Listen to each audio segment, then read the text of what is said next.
بسم اللہ الرحمن الرحیم۔ محترم سامعین السلام علیکم۔ ہزاروں سال نرگس اپنی بے نوری پہ روتی ہے، بڑی مشکل سے ہوتا ہے چمن میں دیدور پیدا۔ قومیں اپنے محسنین قائدین اور رہبروں کو ان کی خدمات اور کاوشوں کے صلے میں مختلف القابات سے نوازتی چلی آ رہی ہیں، اور لقب دراصل اصل نام کے علاوہ وہ نام ہوتا ہے جس میں کسی خوبی یا خامی کا پہلو نکلے۔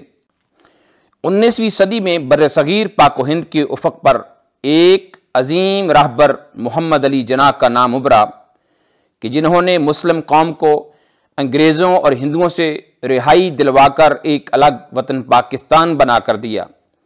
بانی پاکستان کی انہی قربانیوں اور کاوشوں کے پیش نظر قوم نے آپ کو قائداعظم کے لقب سے نوازا۔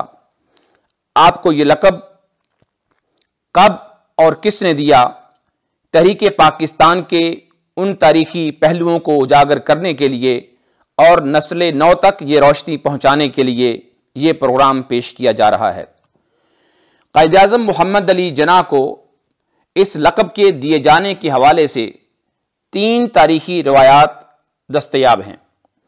پہلی روایت یہ اس بات میں ایک روحانی پہلو کی جھلک نظر آتی ہے کہ قائداعظم عظیم رہنما کا خطاب آپ کے نام محمد علی جناح کا صرف لاحقہ ہی نہیں بلکہ ہم معنی بن گیا۔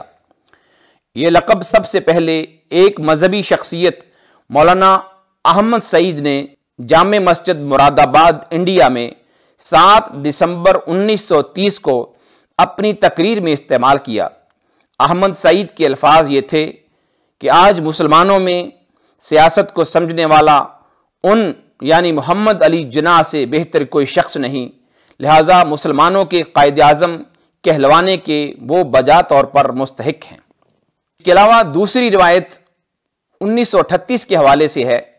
1938 کا سال جہاں محمد علی جناح کی سیاسی جد و جہد کے لحاظ سے اہمیت کا سال تھا، وہاں یہ سال اس لحاظ سے بھی منفرد حیثیت کا حامل تھا کہ اس سال انہیں قومی خدمات اور مسلمانوں کو پہچان کی نئی منزل سے روشناس کرانے کے صلے میں قائد اعظم کا خطاب بھی دیا گیا۔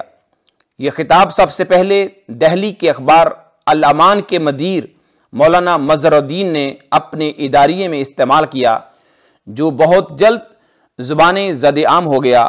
اب محمد علی جناح پوری قوم کے واحد اور متفقہ قائد اعظم تھے۔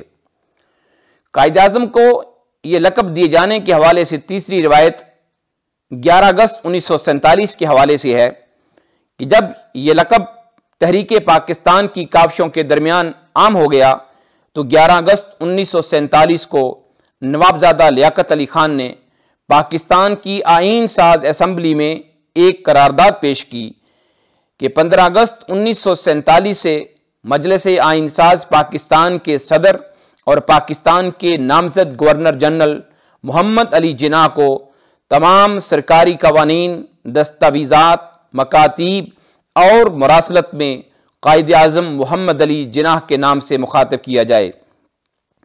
جدید تاریخ میں ایسی کوئی مثال نہیں ملتی کہ کسی رہنما کو اس کے اصلی نام سے بھی زیادہ اس کے تعظیمی لقب سے شناخت حاصل ہوئی ہو۔